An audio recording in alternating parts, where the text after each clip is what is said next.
Vamos abrir nossas Bíblias na carta do apóstolo Paulo aos Colossenses.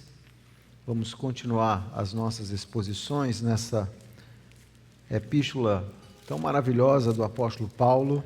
E hoje nós vamos tratar de um assunto importante que é sobre a família. E esse também é um texto um pouco complexo que exige de nós bastante atenção na sua leitura. Colossenses capítulo 3, vamos ler a partir do versículo 18 até o capítulo 4, versículo 1. Colossenses capítulo 3, versículo 18, nós vamos ler até o capítulo 4, versículo 1, e vamos, após a leitura, rogar a iluminação do Senhor. A palavra de Deus nos diz o seguinte: Esposas, sede submissas ao próprio marido, como convém ao Senhor, ou no Senhor. Maridos, amai vossa esposa e não a trateis com amargura. Filhos, em tudo obedecei a vossos pais, pois fazê-lo é grato diante do Senhor. Pais, não irriteis os vossos filhos, para que não fiquem desanimados. E agora eu vou fazer uma leitura literal. Escravos, obedecei em tudo ao vosso Senhor segundo a carne, não servindo apenas sob vigilância, visando tão somente agradar homens, mas em singeleza de coração, temendo ao Senhor. Tudo quanto fizerdes, fazei-o de todo o coração, como para o Senhor e não para homens, ciente de que recebereis do Senhor a recompensa da herança. A Cristo Senhor é que estais servindo. Pois aquele que faz injustiça receberá em troco a injustiça feita, e nisto não há acepção de pessoas. E agora aos senhores dos escravos: senhores, tratai os escravos com justiça e com equidade, certos de que também vós tendes Senhor no céu. Amém. A bendita palavra do Senhor. Vamos orar. Bendito Deus, nós, como teu povo, nos colocamos nas tuas mãos, reconhecendo que precisamos muito do Senhor, da graça do Senhor, da direção do Senhor, para a compreensão da tua palavra. Nos socorre em nossas fraquezas e faz com que a nossa mente esteja focada nas verdades profundas ensinadas pela tua palavra, que é santa, viva e eficaz, em diversos contextos sociais. É em nome de Jesus que nós oramos. Amém. Quem manda em sua casa? Essa é uma pergunta que muitas vezes nós ouvimos. E, geralmente, alguém na casa diz assim: bom, quem manda lá em casa sou eu. E essa é uma pergunta que nós temos que nos fazer de forma não jocosa, mas de forma bastante solene e firme nessa manhã. Quem manda de fato na sua casa? Bom, se você perguntasse ao apóstolo Paulo, fizesse essa pergunta, quem manda em sua casa?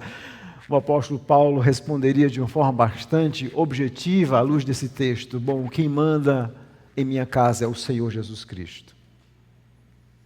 Ele é aquele que manda em minha casa.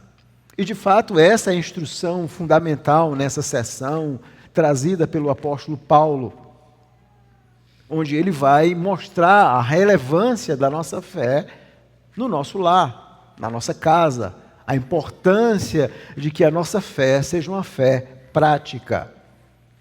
Portanto, quais são as implicações práticas da fé cristã em nosso lar, em nossa casa? Essa é uma pergunta importante para nós nessa manhã. Será que de fato a nossa fé em Cristo influencia as nossas relações interpessoais, sobretudo em nossa casa? É isso que Paulo então vai ensinar aqui nessa sessão aos Colossenses. Mas antes de tratar do texto, vamos lembrar do contexto maior. O contexto maior dessa carta, como nós vimos, é o senhorio de Cristo. Há um contexto maior teológico, onde o apóstolo Paulo está mostrando a grandeza de Jesus e, obviamente, como nós vimos nos sermões anteriores, combatendo aquela heresia que estava surgindo ali na igreja de Colossenses, na igreja de Colossos, aliás, trazida por falsos mestres. Então, no hino cristológico, no capítulo 1, versículo 15 a 20, Paulo vai mostrar que Jesus ele é Senhor absoluto sobre todas as coisas. Todo o universo foi criado através dele, para ele, mas Cristo também é o Senhor da igreja. Ele é o cabeça da igreja. Nós fazemos partes dessa igreja e devemos reconhecer o seu senhorio. Mas, como nós vimos no capítulo 3, Paulo começa a tratar a respeito desse senhorio na vida prática.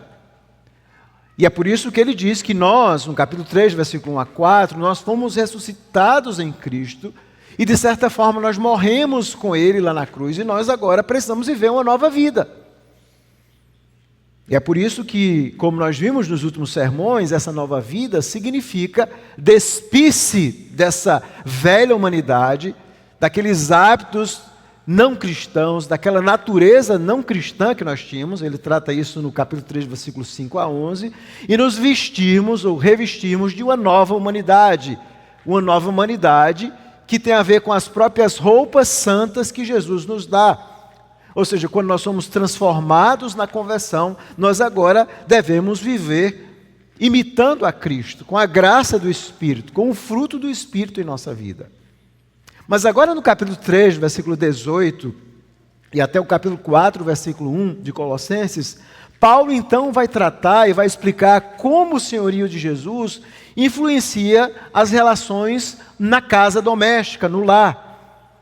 E é muito importante nós entendermos esse texto à luz do contexto da época. Isso é muito importante. Geralmente, quando nós lemos a Bíblia, nós cometemos um erro de interpretação que nós chamamos de anacronismo. É nós interpretarmos a Bíblia com os nossos óculos ocidentais do século 21, sem entendermos o contexto de fato daquilo que Paulo está tratando aqui.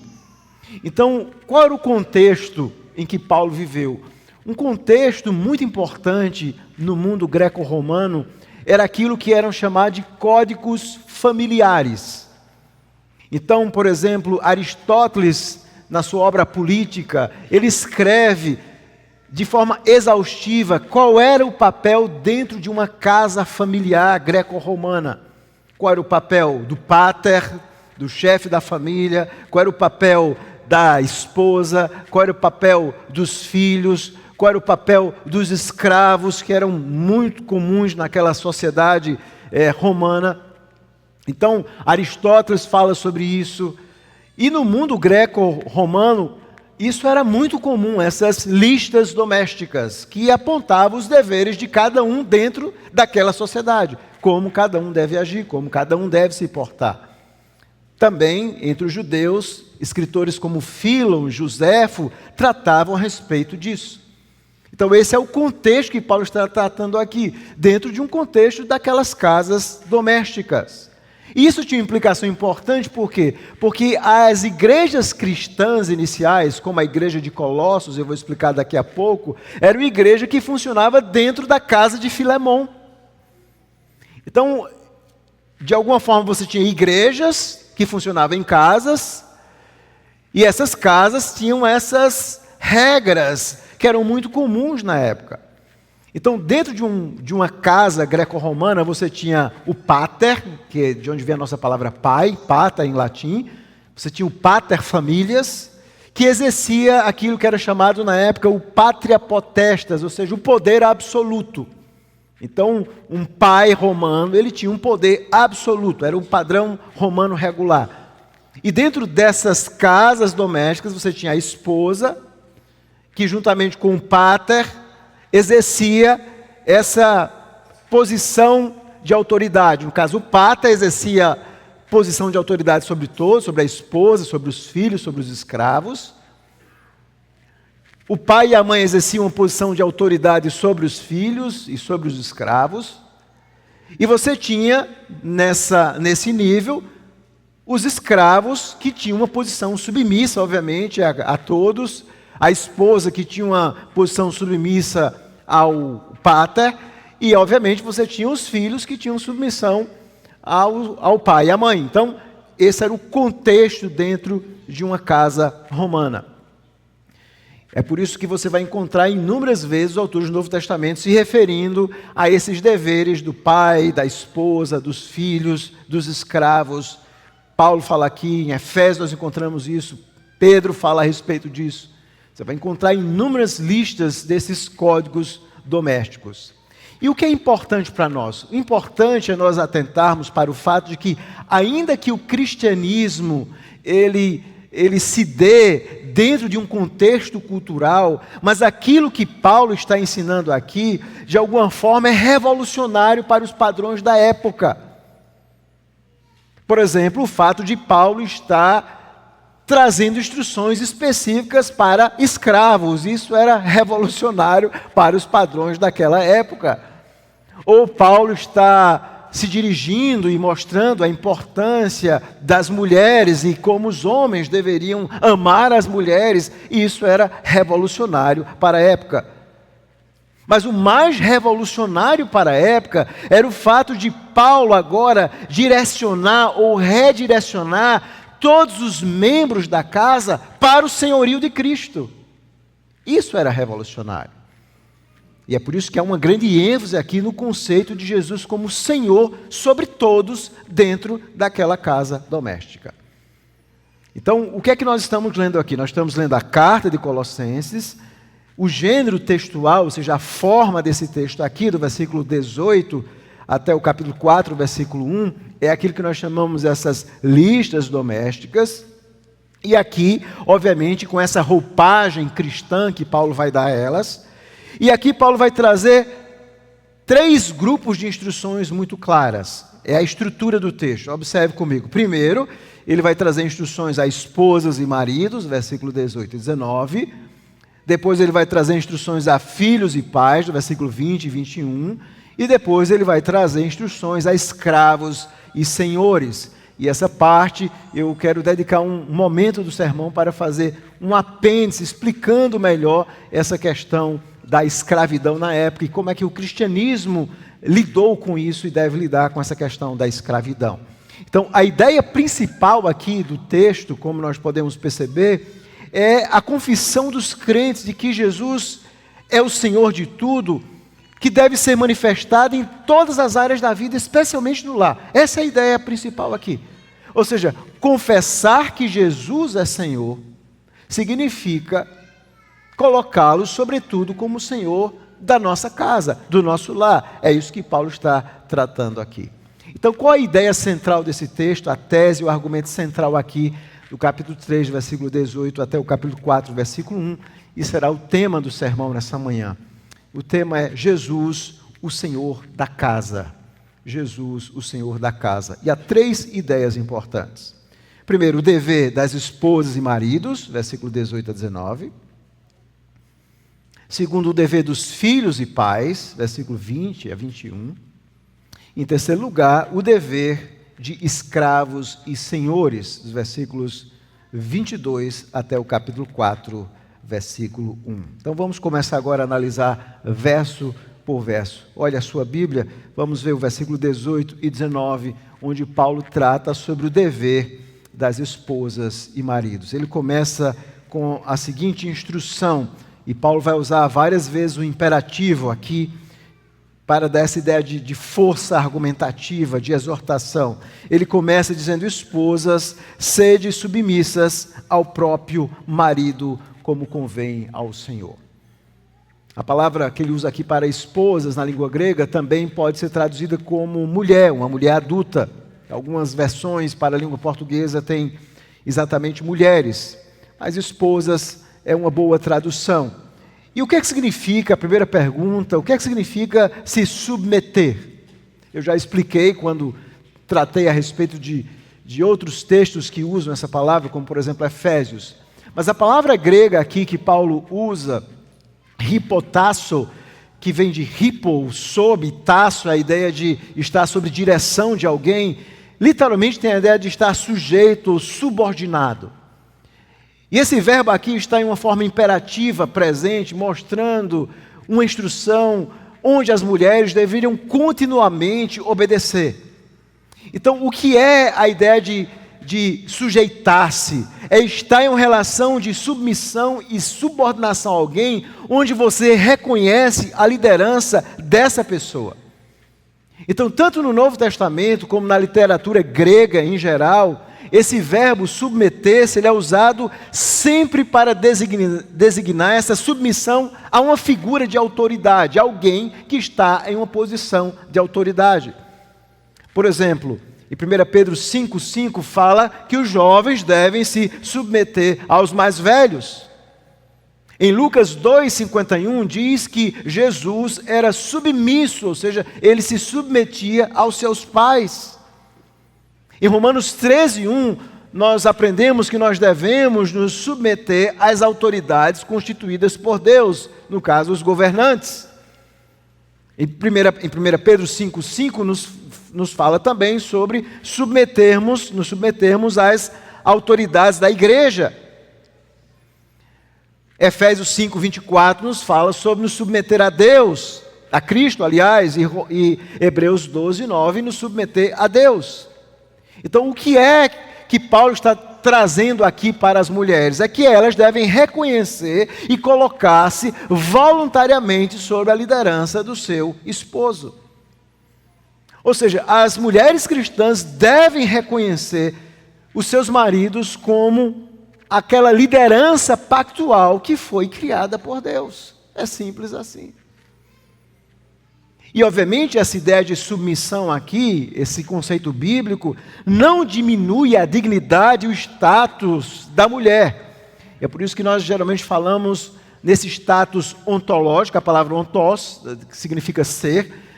A mulher, enquanto ser, ela é exatamente igual ao homem, ela foi criada da mesma forma por Deus. No aspecto soteriológico, ou seja, no aspecto da obra da salvação, aí significa soteriologia, a mulher também é salva do mesmo jeito. Paulo fala isso, por exemplo, em Gálatas 3, 27 e 28, ele diz assim: porque todos quantos fostes batizados em Cristo, de Cristo vos revestistes. Dessarte não pode haver judeu, nem grego, nem escravo, nem liberto, nem homem, nem mulher, porque todos vós sois um em Cristo Jesus. Então, a verdade bíblica é que o homem e a mulher, enquanto ser, na forma como eles são salvos, eles são exatamente iguais. Mas ainda que eles sejam iguais nesse aspecto, a palavra de Deus também ensina essas diferenças funcionais, é uma visão complementarista. Deus criou homem e mulher diferentes. E esses papéis não têm a ver com a sociedade, mas foram papéis que foram estabelecidos antes da queda lá no Éden, onde Deus coloca Adão na posição de liderança. Então esse é um princípio bíblico que Paulo está trazendo aqui. Ou seja, o fato do cristianismo valorizar a mulher, reconhecer a importância do seu papel, não altera esse princípio criacional fundamental da distinção do homem e da mulher, daquilo que nós chamamos uma distinção funcional ou econômica, no sentido de gerenciamento dentro da família, onde o homem tem essa função de ser o cabeça da família, o líder da família. É esse princípio que Paulo está ensinando aqui. Então, o ensino é muito claro e objetivo. Paulo diz assim: olha, mulheres, vocês precisam se submeter de uma forma apropriada aos maridos. Então, o cristianismo muda as relações entre as mulheres, em certo sentido, claro, muda. Se você olhar dentro daquele escopo da época, uma igreja cristã, uma casa cristã, era o único lugar onde uma mulher sentava ao lado de um homem.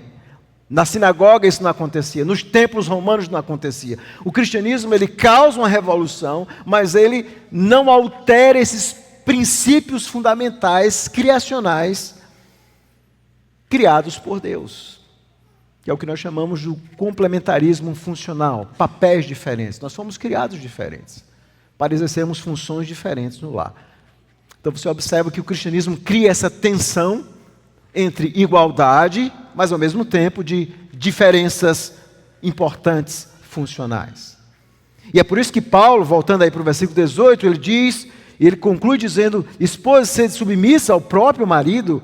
Essa palavra próprio não tem, isso é uma ênfase do tradutor, mas literalmente o texto grego é: esposa, sede submissa ao marido, como convém ao Senhor. E essa ideia de convém, ou seja, é a ideia de ser do que é apropriado. A palavra grega significa exatamente isso, algo apropriado, adequado. Seria mais ou menos como Paulo estivesse dizendo: isso combina com o Senhor, isso tem a ver com o Senhor. Convém a vocês fazerem isso, porque quando vocês fazem isso, quando vocês se submetem aos esposos de vocês, isso agrada ao Senhor de vocês, que é Cristo. Então esses padrões feministas, revolucionários dos nossos dias, eles desagradam a Cristo. Isso não convém ao Senhor, não convém a uma mulher cristã. O ensinamento bíblico é simples. Paulo diz assim: olha, vocês devem se submeter porque isso agrada ao Senhor, isso convém, isso é apropriado. É o que Deus requer de vocês. Essa submissão é absoluta? Não, a nossa única submissão absoluta é a Cristo. Isso não significa que uma mulher sempre deve seguir aquilo que o esposo diz quando aquilo conflita com a palavra de Deus. Nossa única submissão absoluta é ao Senhor. Obviamente essa qualificação é importante, mas isso não invalida o princípio que Paulo está trazendo aqui. E logo em seguida ele vai se dirigir, no versículo 19, aos maridos. Maridos, e aqui Paulo vai trazer uma instrução, mais uma vez um imperativo presente, uma exortação: amai a vossa esposa e não a trateis com amargura. Isso que Paulo está dizendo aqui, irmãos, essa ideia de um homem tratar a esposa com amor, com apreço, com grande consideração, isso era típico naqueles códigos domésticos. Pelo menos nos estudos que eu fiz, existe apenas um único código doméstico onde se fala um pouco a respeito do homem dedicar ou mostrar algum tipo de amor pela mulher, mas isso não se falava, ou seja, os homens tratavam naquela época as mulheres como senhores absolutos, com profunda amargura, com profundo autoritarismo. Então isso que Paulo está trazendo aqui é revolucionário para aquela época, e é revolucionário hoje, e é revolucionário em todas as épocas. Porque Paulo está ensinando o tipo de liderança que o homem deve exercer. Que tipo de liderança, que tipo de líder, que tipo de cabeça o homem deve ser? Aquele que ama a sua esposa. E amar, Paulo vai explicar lá em Efésios, quando ele trata sobre esse mesmo assunto, em Efésios capítulo 5, ele diz assim: maridos, amai vossas esposas como Cristo amou a igreja e a si mesmo se sacrificou por ela. Aqui Paulo é mais sucinto, mas em Efésios, que é uma carta irmã de Colossenses, da carta de Paulo aos Colossenses, Paulo vai argumentar que o tipo de amor que um homem deve ter pela sua esposa é um amor sacrificial.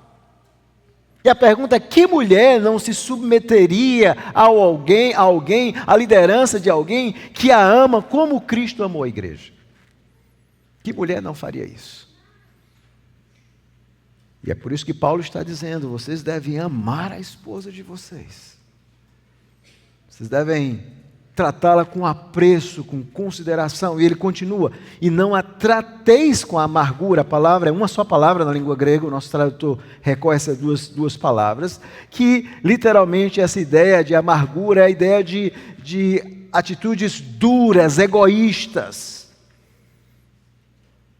Era muito comum os homens naquela época, e hoje também, usarem um tipo de tratamento duro, hostil, egoísta para com as mulheres. Nós vemos isso na sociedade dos nossos dias, a quantidade de mulheres que são espancadas. Nós vemos a quantidade enorme de mulheres que são mortas. E o princípio bíblico é que o homem não deve tratar a mulher com sentimentos amargos, com atitudes duras, egoístas. Eles são orientados a não tratarem as suas esposas de forma severa, amarga, com irritação, que são incompatíveis com a ideia de amor. Então, essa instrução do apóstolo Paulo para os maridos é maravilhosa. Paulo está dizendo que o amor, meus irmãos, envolve um cuidado incessante e um serviço amoroso de bem-estar integral para com a mulher. Assim, aqueles homens deveriam tratar suas esposas, e nós também devemos tratar as nossas esposas hoje com amor. Esse é o princípio bíblico. Uma liderança amorosa que se submete a Cristo, que ama a sua esposa como Cristo amou a igreja, e uma mulher que se submete, que reconhece a liderança do seu esposo, como convém ao Senhor, como a igreja, como Paulo disse, se submete a Cristo. Esse é o princípio bíblico. É isso que a palavra de Deus ensina. O que passar disso vem do maligno. Esse é o princípio bíblico. Mas agora no versículo 20, Paulo se concentra sobre os filhos, o dever dos filhos e pais. Versículo 20, acompanhe comigo. Ele diz: filhos, em tudo obedecei a vossos pais, pois fazê-lo é grato diante do Senhor. A palavra que ele usa aqui para filhos na língua grega não faz referência à idade ou sexo, mas se nós usarmos o texto paralelo de Efésios, possivelmente Paulo está se referindo aqui a crianças menores, a uma possibilidade. O que não implica que os filhos maiores também não devam respeitar os seus pais. Mas os filhos devem obedecer aos vossos pais. Vocês percebem que Paulo não usa a palavra submeter, mas obedecer quando vai tratar a respeito dos filhos? Porque a palavra grega para obediência é uma forma mais intensa de sujeição, que tem a ver com seguir instruções, com ordens e atitudes muito claras de obediência. E aqui Paulo vai usar a palavra pais para se referir tanto homens como mulheres. Há duas palavras gregas aqui. E a nossa tradução despista um pouco, porque você tem a palavra pais no versículo 20 e a palavra pais no versículo 21. Mas são duas palavras gregas distintas. A palavra para pais no versículo 20 é a palavra gonês, que era usada para o homem e a mulher, o casal. E a palavra pais no versículo 21 é pater ou patera, que tem a ver com pai e homem. A nossa tradução acaba... Não tem como fazer isso em língua portuguesa, porque nós temos apenas basicamente uma palavra para as duas coisas. Então, os filhos devem obedecer a quem? Aos pais, ao seu pai e à sua mãe. Esse é um princípio bíblico. E Paulo então vai dar a razão. A razão é que isso é agradável ao Senhor. Ou seja, Deus se agrada quando os filhos são obedientes aos seus pais. Isso é agradável. Então, se você quer agradar ao Senhor, se você quer filho e quer agradar ao Senhor, você precisa obedecer aos seus pais. Em quê? Paulo diz em tudo. Obviamente, em tudo, mais uma vez, deve ser qualificado. Em tudo não significa em todas as coisas. Em tudo que não implique em quebrar o mandamento de Deus. Por exemplo, alguém se converte, conhece o Evangelho, e o seu pai diz: olha, você não pode ir para a igreja, então você precisa desobedecer ao seu pai, porque você precisa seguir o mandamento bíblico. Isso se aplica àquele princípio que Jesus nos ensinou: quem amar seu pai, sua mãe, ou qualquer coisa, mais do que a mim, não é digno de mim. Mas fora essas questões, ou seja, nessas questões da vida, os filhos devem obedecer aos pais, porque isso é grato ao Senhor. E nós estamos vivendo uma geração de filhos profundamente desobedientes. Crianças que crescem na desobediência, que não respeitam as autoridades, que fazem as maiores travessuras e os pais riem daquilo, acham engraçado. Eles estão vendo a ruína dos filhos e às vezes dos netos, estão achando graça. E Paulo diz assim: não, isso é agradável a Deus, é agradável ao Senhor. Em Efésios 6, 1 a 3, Paulo diz que há um mandamento específico com promessa, que é o 5º mandamento: honrar pai e mãe.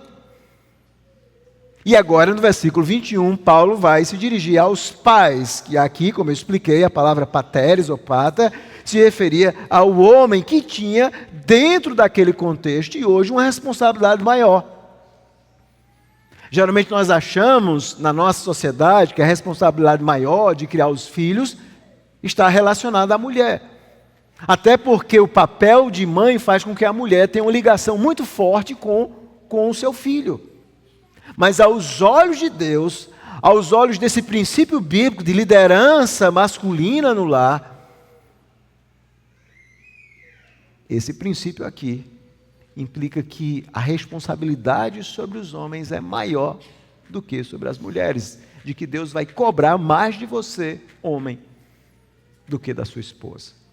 E é por isso que Paulo agora vai dizer o seguinte: pais, no caso os homens, não irriteis os vossos filhos. Não irriteis os vossos filhos. E essa ideia, esse verbo aqui, está em uma forma exortativa, ou seja, imperativa. Da mesma forma que os filhos obedecem, Paulo está trazendo uma instrução de ordem, um imperativo, presente, contínuo. Os pais também têm uma ordem sobre eles, que é não irritar os filhos. Ou seja, o que é irritar? Esse verbo que Paulo usa aqui tinha um significado na época de provocar a irritação, o amargor, a agitação, o ressentimento em alguém. Possivelmente Paulo está fazendo uma referência aqui ao texto de Deuteronômio 21, 18 a 20. Então, irritar os filhos significa tratá-los com amargor, tratá-los com ressentimento, tratá-los mal, tratá-los sem o amor cristão. Ou muitas vezes trazendo instruções para os filhos, onde os próprios pais não seguem. Então isso também causa irritação nos filhos. E Paulo continua. Olhe comigo, quando ele diz, para que não fiquem desanimados. Ou outra tradução, desencorajados. Perder a motivação. Para que eles não desanimem a ponto de perder a motivação de agradar os pais.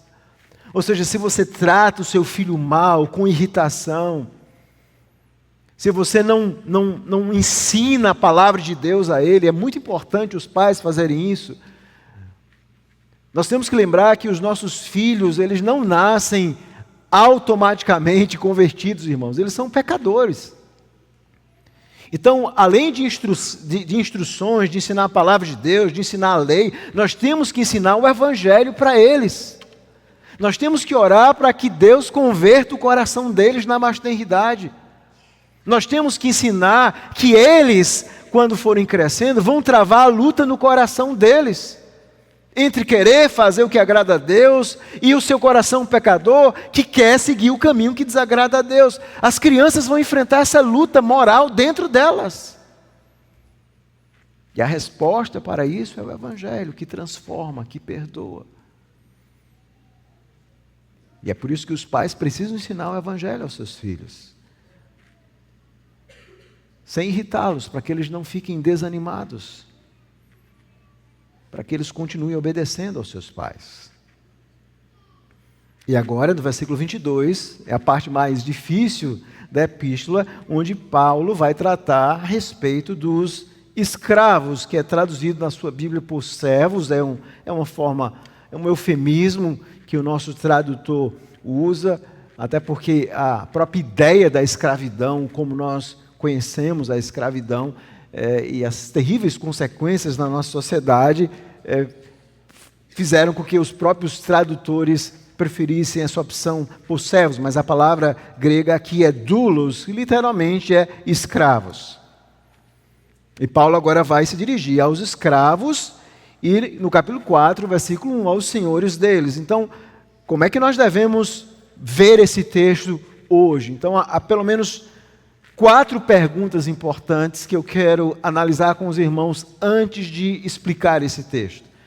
E aqui eu quero fazer um apêndice importante de como nós devemos analisar essa questão dos escravos e, sobretudo, da escravidão à luz desse texto e à luz de hoje. Então, há 4 perguntas que eu vou fazer e vou tentar respondê-las. Primeiro, por que Paulo fala mais para os escravos aqui? Essa é a primeira pergunta.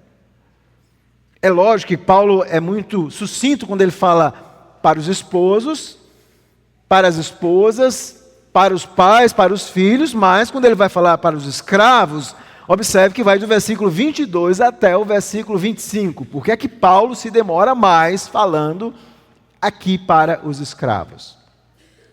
Segunda pergunta que eu vou tentar responder é: como era a escravidão naquela época? Terceira pergunta importante: qual foi o papel do cristianismo nesse ponto da história em relação à escravidão e hoje?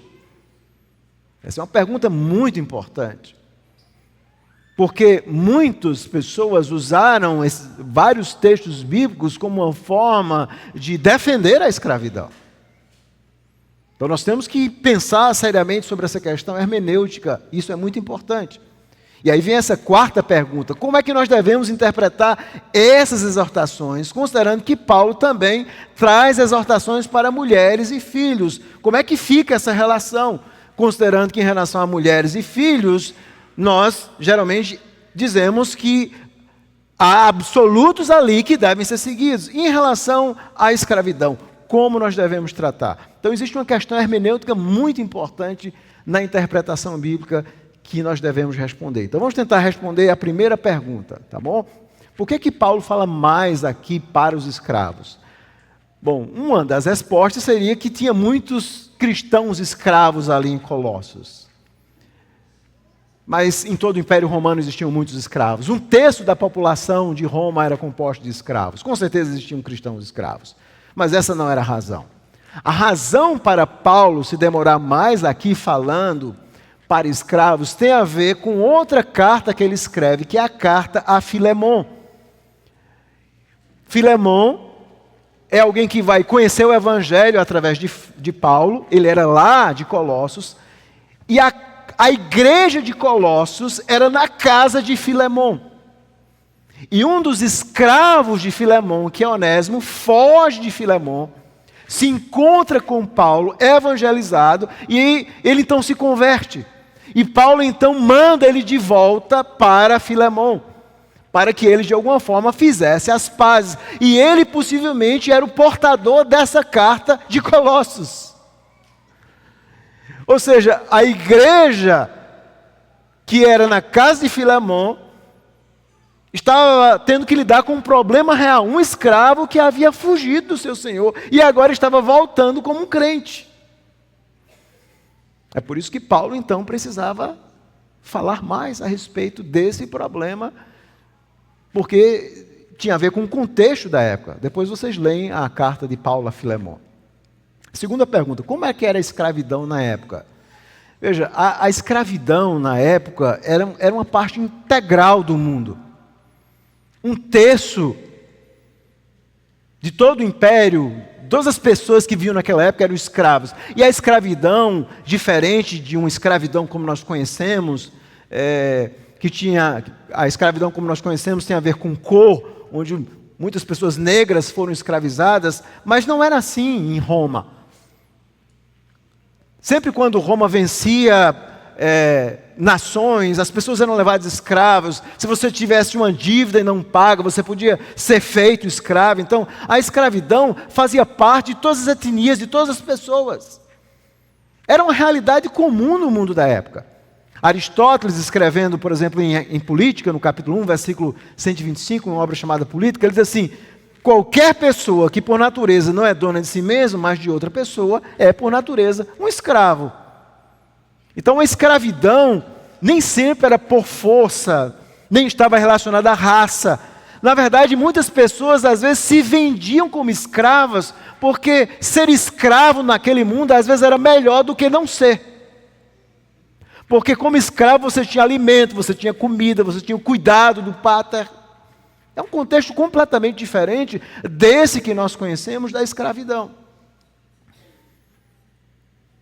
Então, outro ponto importante, à luz daquela época, a libertação legal a abolição não era um valor óbvio, porque muitas pessoas talvez nem preferissem isso naquela época. Eles vinham de diversas etnias, não tinham como reunir um povo, ou fazer uma luta contra um povo, como aconteceu, obviamente, contra a escravidão, contra as pessoas negras. Isso não existia. As pessoas das mais diversas etnias. Muitos eram muito bem tratados, porque eles representavam um bem muito importante para os seus senhores. Então, muitos escravos eram melhores tratados do que alguns que eram livres. É uma sociedade bem diferente, irmãos. Terceiro ponto importante. Os cristãos, eles eram um grupo muito pequeno, vivendo em um império autoritário, autocrático, sendo odiados, primeiro porque eles não prestavam adoração ao imperador. Segundo, porque muitos cristãos vinham dessa classe de escravos, que era uma classe chamada, tudo no Império Romano tinha a ver com honra e vergonha, com status. Então, muitos estavam dentro desse status de vergonha. Os cristãos não tinham como influenciar a política, o governo, não existia democracia. Então, o cristianismo precisa lidar com essas realidades. E é assim que nós temos que entender. Obviamente, os cristãos acreditavam em mudanças profundas. E esse é um ponto importante. É que o Evangelho sempre acredita que as mudanças ocorrem no coração e não em revoluções armadas. É por isso que Paulo não vai pregar uma revolução como Espartacus fez, né? A revolução armada dos escravos. Porque o Evangelho, ele muda as estruturas, implodindo elas por dentro. É preciso que os corações sejam mudados. Então, a escravidão era uma realidade naquelas casas domésticas, onde muitos homens crentes tinham escravos, irmãos. Quer ver um exemplo disso? Se você abrir sua Bíblia aí na carta de Paulo, em 1 Timóteo, capítulo 6, muitos eram escravos. Essa era a realidade daquela época. 1 Timóteo, capítulo 6. Versículo 1. Veja o que a palavra de Deus diz. Paulo diz o seguinte, versículo 1 e 2. Todos os escravos que estão debaixo de jugo, considerem dignos de toda honra o próprio Senhor, para que o nome de Deus e a doutrina não sejam blasfemados. Também os que têm senhor fiel, ou seja, se o senhor dele fosse crente, fiel, não tratem com desrespeito, porque é irmão. Pelo contrário, trabalhe ainda mais. Pois ele, que compartilha do seu bom serviço, é crente e amado. Ensina e recomenda estas coisas. Essa era a realidade daquela época. E aí vem a terceira pergunta importante. Então, qual foi o papel do cristianismo nesse ponto da história em relação à escravidão? E como é que nós devemos ver isso hoje, obviamente? Bom, primeiro, nós devemos compreender que esses textos do Novo Testamento, eles não endossam a escravidão, mas lidam com ela como uma realidade. Essa é a primeira coisa. Essa era a realidade do mundo da época. E o cristianismo, ele não atacava diretamente a escravidão, porque, como eu expliquei, a mensagem é redentiva, não revolucionária. Mas o cristianismo mataria a escravidão. E é exatamente isso que vai ocorrer. Observe que as orientações que Paulo está tratando aqui para aquelas famílias, e obviamente é bom lembrar que o cristianismo precisava lidar também com as acusações, com os perigos, mas quando você vê a carta de Paulo a Filemon, você vai observar que, ainda que Paulo não diga de forma clara que ele deveria manumitir, manumitir, para quem não sabe, é abolir, não é? Onésimo, mas essa é uma implicação prática, porque ninguém pode ser irmão e escravo na mesma proporção. Então, no momento em que agora senhores escravos são tratados como irmãos debaixo do senhorio de Cristo, esses valores cristãos, eles vão naturalmente enfraquecendo os valores da escravidão. E é por isso que quando nós tivemos a luta contra a abolição da escravidão mais recente, as pessoas que mais lutaram para abolir a escravidão eram cristãos. Quantas pessoas não ouviram falar de William Wilberforce? Foi graças a ele. A luta de anos, lutando por valores cristãos, que a abolição se deu na Inglaterra e concomitantemente no Brasil. Nós nem sabemos quem é William Wilberforce. Um homem temente a Deus. Então o cristianismo, ele naturalmente ia levar ao fim da escravidão. Então os escritos do Novo Testamento, eles têm uma base contracultural que traria implicações que necessariamente levariam ao fim da escravidão. E é por isso que nós hoje, obviamente, devemos ver a escravidão como sendo algo que nunca deve ser repetido mais pela humanidade. Como um valor que não faz nenhum sentido.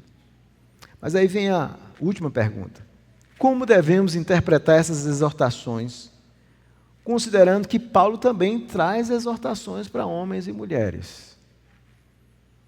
Será que tudo tinha a ver apenas com a cultura e devemos eliminar todos esses valores? Não. Mas é uma questão hermenêutica importante. E eu quero ensinar 3 palavras a você, porque esse é um assunto muito importante para nós interpretarmos corretamente as ordens e os mandamentos do Novo Testamento. E se você não entender isso, possivelmente você não vai conseguir ler o Novo Testamento e as Escrituras de forma correta. Por isso que é muito importante essa questão. Então, há 3 palavras que eu quero ensinar a vocês que são fáceis. A primeira é aculturação. Ou seja, Deus se revela aos homens dentro de culturas humanas. É o que nós chamamos da acomodação cultural. Deus, de alguma forma, se acultura. O Evangelho, o Cristo, não vem dentro do nada. Ele vem dentro de culturas reais e concretas, com todas as suas mazelas e problemas. Segunda palavra, contracultural. A mensagem do Evangelho, ela é sempre contracultural. Ela sempre vai produzir mudanças profundas, porque o cristianismo tem valores diferentes, valores redentivos, revoluções que começam no coração e que naturalmente são levados para as leis, e leis mudam porque os valores cristãos estão sendo defendidos por aqueles que foram transformados. A mensagem cristã é profundamente contracultural. Ela sempre vai incomodar todas as culturas. Então ela incomoda a cultura da época, ela vai incomodar a cultura de hoje, vai incomodar feministas, vai incomodar pessoas esquerdistas, vai incomodar pessoas que são conservadoras, que defendem a tradição pela tradição. O cristianismo verdadeiro, ele incomoda, porque ele expõe os erros.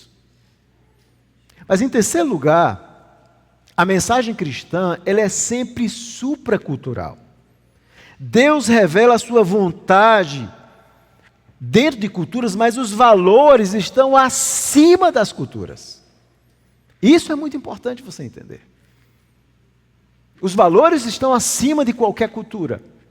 Então, essas 3 palavras são muito importantes. O cristianismo, ele se acultura, os seus valores são contraculturais, mas eles estão supraculturais. Então, as relações entre homem e mulher podem mudar. A sociedade pode mudar, mas os valores da palavra de Deus, irmãos, eles permanecem para sempre. O homem deve amar a sua esposa e a mulher deve ser submissa ao seu esposo. E o princípio não tem a ver com cultura, tem a ver com a criação, com aquilo que Deus fez, com a forma como Deus os fez diferentes, filhos. Então, esses valores de homem, mulher e de filhos, eles estão claramente ancorados no princípio das Escrituras, lá de Gênesis, em mandamentos específicos, instruções específicas da palavra de Deus. É diferente da escravidão, que era um valor meramente cultural, que nunca foi defendido por Deus. Na verdade, Deus sempre vai mostrar a desgraça da escravidão, o perigo da escravidão, libertando o seu próprio povo de Israel, que era escravo. Então a escravidão nunca foi um valor divino, por isso ela deve ser rejeitada. Então, a escravidão nunca foi um valor supracultural. Nem se submeter a alguém de forma absoluta, no sentido da escravidão, isso também nunca foi um valor. E é por isso que nós podemos fazer essa distinção de valores que permanecem e outros que não permanecem. Então, deixe-me dar quatro regras hermenêuticas importantes para vocês. A primeira, todos os mandamentos e exortações devem ser vistas à luz da vinda de Cristo e do princípio de continuidade e descontinuidade. Então, quando você vai ler a Escritura, todas as vezes que você estiver lendo a Bíblia, você tem que pensar que leis continuaram na Nova Aliança e que leis descontinuaram. Por exemplo, as leis civis, com respeito a apedrejamento, Israel na teocracia, as leis cerimoniais, como a circuncisão, elas terminaram à luz de Cristo. Então, existiam mandamentos, sim, Deus deu vários mandamentos, mas eles cessaram, eles não permanecem. Da mesma forma, em relação ao momento do Novo Testamento, ou seja, quando o Evangelho chega no Novo Testamento, existiam apóstolos, profetas. Paulo, inclusive, diz que nós não devemos desprezar as profecias, mas essas instruções estavam também condicionadas àquele momento e descontinuaram, como nós não temos mais apóstolos hoje. Então, nem todas as instruções, elas continuam, elas têm uma natureza perpétua. Muitas delas devem ser vistas à luz da continuidade e descontinuidade. Mas há várias instruções de natureza perpétua, que são aquelas baseadas no princípio de Gênesis e na lei moral de Deus. A lei moral de Deus permanece para sempre, conforme está nos 10 mandamentos. Essa lei permanece. E essa lei vai estabelecer o papel do homem, da mulher, dos filhos. Essa lei é eterna, ela não muda. As culturas mudam, os homens mudam, os valores da sociedade mudam, mas a palavra de Deus permanece. A terceira regra hermenêutica: há instruções de natureza perpétua que são envoltas em modelos culturais. Por exemplo, os modelos vão passar, mas o princípio permanece. Lembra quando Paulo fala do véu, lá em 1 Coríntios capítulo 11? E Paulo ordena que as mulheres não deixem de usar o véu. E por que vocês não estão usando o véu hoje aqui? Que na verdade não é véu, a palavra grega é uma coberta, a cabeça coberta. Então, aquilo representava um princípio importante de reconhecer a autoridade de alguém. Existia um valor cultural importante, como a mulher não cortar o cabelo. Então, esses valores culturais, eles, obviamente, cessam. Mas o princípio por detrás do valor permanece. Vocês entenderam isso? Havia um princípio muito claro por trás daquele valor, de respeitar, da autoridade, do cuidado. Esse princípio permanece. É a mesma coisa dos escravos. Nós não temos mais escravos. Então, como é que nós lemos esse texto hoje? Qual o princípio que nós temos? Olha, nós temos hoje trabalhadores livres, mas que devem também trabalhar para a glória de Deus, ainda que não sejam escravos. Há um princípio por detrás desses modelos culturais que cessam. E é importante nós entendermos isso. Entendemos que há essas instruções de natureza circunstancial que se acomodam a esses elementos culturais e alguns que não são perpetuados, como a escravidão. Cessou, terminou. Nós não temos mais. Mas mesmo assim nós podemos extrair alguns princípios importantes em outras áreas da nossa vida. Então, esse foi um longo apêndice, mas isso é muito importante para que vocês entendam isso. E agora vamos voltar para o texto de Colossenses para concluir aquilo que Paulo diz aos escravos. Então, o que é que Paulo diz? Ele se dirige aos escravos. Primeiro, ele diz: obedecei em tudo a vosso Senhor, segundo a carne, ou seja, aquele senhor humano. 3:22. E aí Paulo vai usar um princípio do não mais, não servindo apenas sob vigilância, ou seja, não apenas quando ele estiver olhando, mas em singeleza de coração, temendo ao Senhor. A ideia de singeleza é com sinceridade. Lembrando que vocês temem ao Senhor, que vocês têm um respeito, uma devoção pelo Senhor. Então, quando vocês estiverem exercendo um trabalho, e essa é a ideia aqui, um trabalho para o Senhor de vocês, vocês precisam entender que o trabalho em si tem a ver com a própria glória de Deus. Então, você teme ao Senhor. E ele continua, versículo 23. Tudo quanto fizerdes, fazei-o de todo o coração, como para o Senhor. E agora ele usa Cristo e não para homens. E é interessante porque esse segundo verbo, fazei-o, literalmente na língua grega, tem a ver com a ideia de um trabalho manual. E é isso que Paulo estava pensando. Então, tudo que você fizer, quando você estiver trabalhando, você precisa trabalhar de coração para o Senhor, não para homens. E aí Paulo vai dizer algo revolucionário no versículo 24 para os escravos. Veja o que ele diz. Cientes de que recebereis do Senhor a recompensa da herança. Veja, um escravo, naquela época, ele não tinha recompensa nenhuma. E Paulo está dizendo, vocês têm uma herança eterna com Cristo. Esse mundo transitório, essa realidade de vocês, ela passará, mas vocês têm uma herança, vocês têm uma recompensa com Cristo.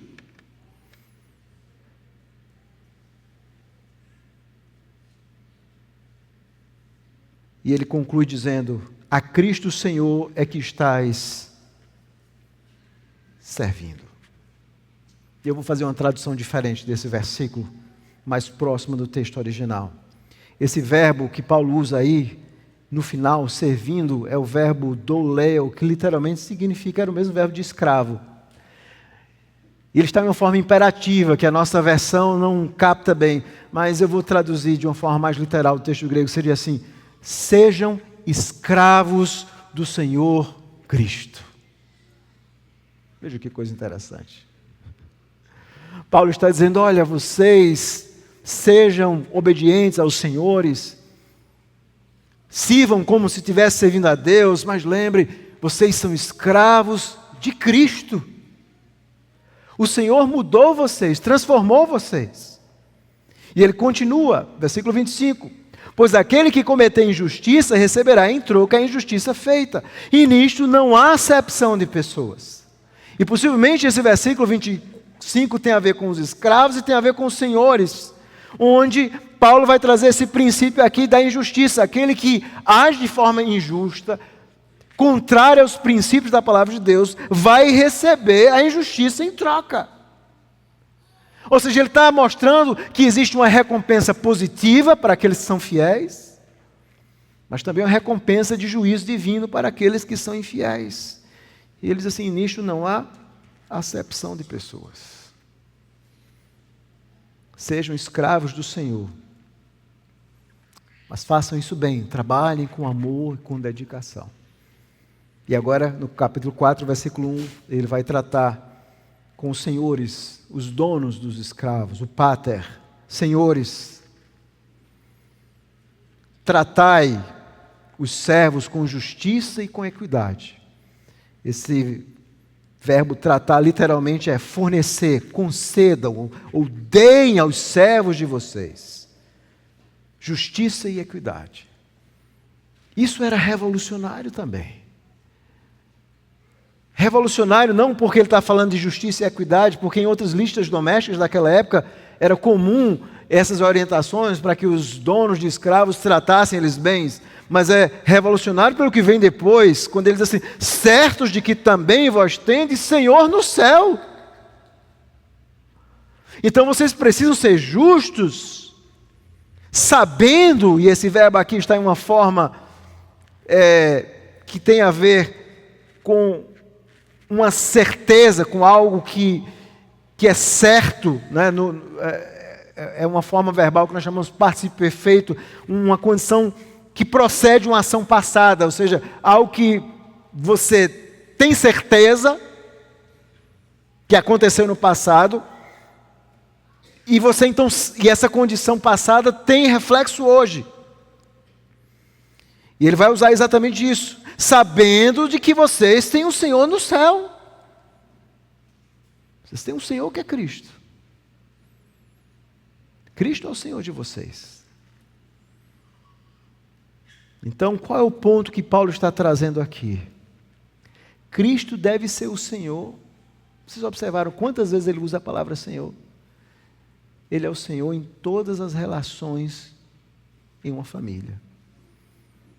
Uma mulher se submete ao esposo como ao Senhor. O marido ama a sua esposa como o Senhor. Um filho é obediente ao pai porque isso é grato ao Senhor. Um pai não irrita o filho porque isso está de acordo com o mandamento do Senhor. Nós não temos mais escravos, graças a Deus, mas aqueles que trabalham, eles trabalham não pelo salário, eles trabalham para o Senhor. Então, os melhores funcionários que deveriam existir na sociedade seriam os cristãos. Que seriam aqueles que não roubariam a hora do seu Senhor, não roubariam o tempo do Senhor, não ficariam divagando na hora. Eles seriam os mais zelosos, os mais pontuais, os mais prazerosos em trabalhar para aquele Senhor humano, porque sabem que estão fazendo para o Senhor.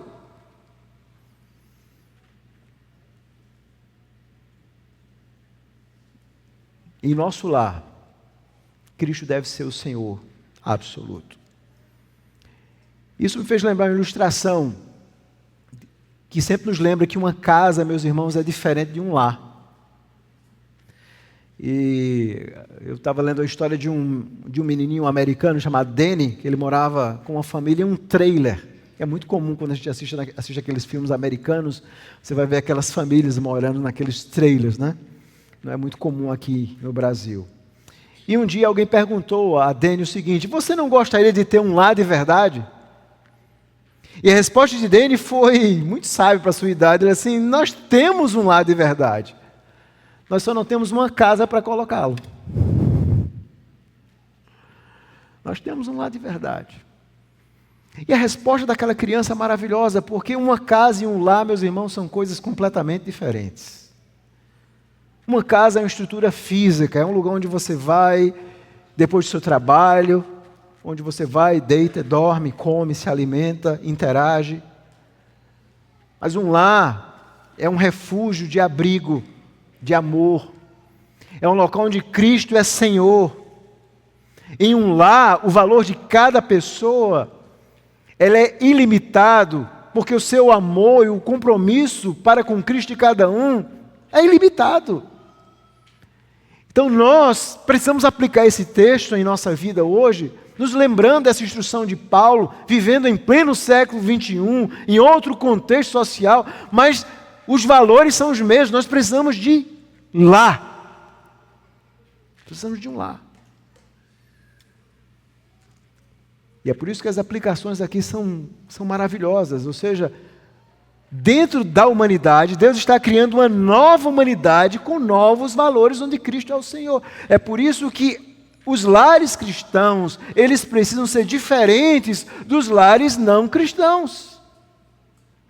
Porque Deus está começando essa nova humanidade a partir das nossas casas. Nós agora somos, e é maravilhoso, Paulo escrevendo a carta aos Romanos, quando ele escreve a carta à igreja de Roma, ele diz assim: Paulo, escravo de Jesus Cristo. Veja que coisa maravilhosa.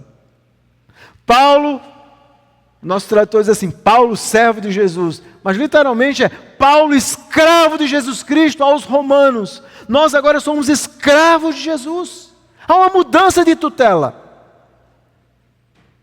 Nós não temos senhores humanos, é verdade, a escravidão foi banida, mas nós temos um Senhor no céu. Um lar verdadeiramente cristão é aquele onde Jesus é o Senhor nele. É onde a autoridade de Cristo habita, é onde a autoridade, a pessoa de Jesus afeta as relações e os diferentes membros de uma família. Essa é uma mensagem importante para nós. Uma igreja é formada por lares, por famílias.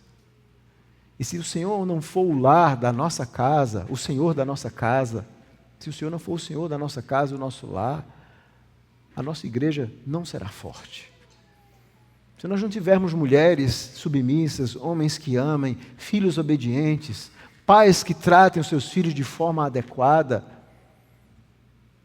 todo o nosso evangelho, irmãos, será apenas teoria. Teoria barata, que não influencia as nossas vidas. A mensagem do cristianismo, é verdade, é emoldurada na cultura, porque a revelação divina não ocorre em um vácuo, mas ela é sempre contracultural, supracultural. E se Paulo teve que enfrentar as lutas da sua época, nós temos que enfrentar as lutas da nossa época. E quais são as lutas que nós travamos hoje? Nós temos que travar várias ideologias progressistas, aborto, ideologia de gênero, feminismo, machismo antibíblico, a ideia de um Estado antideus. E como é que nós enfrentamos todas essas mazelas da sociedade hoje? Bom, primeiro, pregando o verdadeiro evangelho.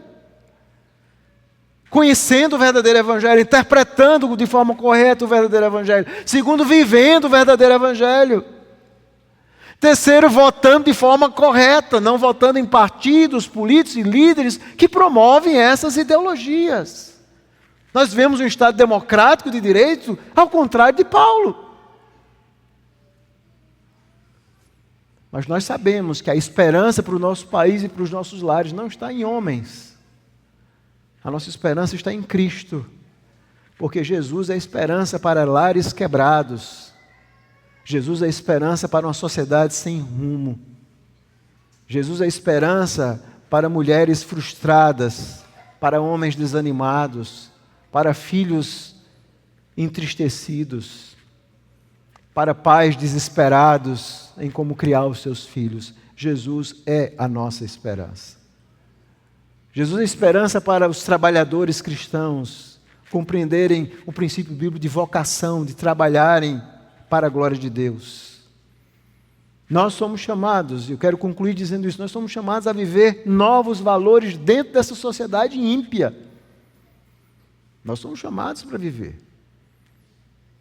Mas nós somos o que deveria ser um protótipo de um mundo melhor, de uma sociedade melhor, submissa a Cristo, com outros valores, aguardando a vinda de Jesus para a instauração plena dessa sociedade perfeita, dessa recompensa que Paulo falou para os escravos. Olha, é uma recompensa, uma herança que Deus está preparando para vocês.